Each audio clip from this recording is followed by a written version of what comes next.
နဲ့တူဒီနေ့ကျောင်းလာကြရဲ့တပိကအပေါင်းကို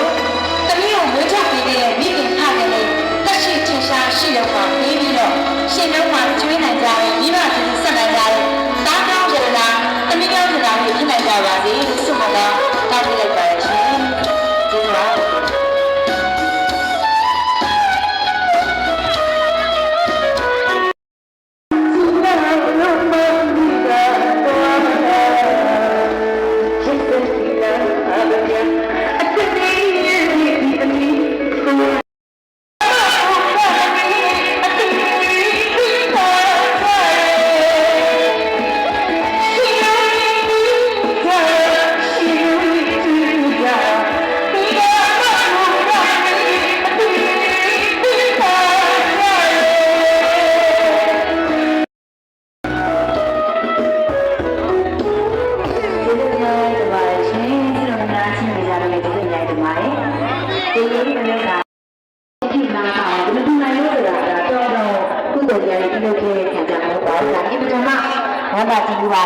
အားကြပါတယ်နော်။ရတဲ့အလူတော်မင်္ဂလာကြီးနှစ်ခုကိုဟုတ်ပါတယ်။သူလုပ်ဖို့ဆိုတာကပြီးပါရဲ့။အဲ့လိုရှင်ဒီမှာလည်းငငယ်လေးပဲရှိသေးတယ်ပေါ့နော်။အခုချိန်မှာတရားကြီးပြင်ကျန်းနိုင်တဲ့အတွက်လည်းသမဂအရာ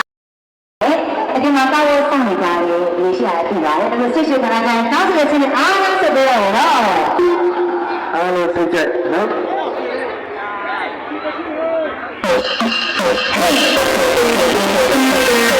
နားရလို့ရပါတယ်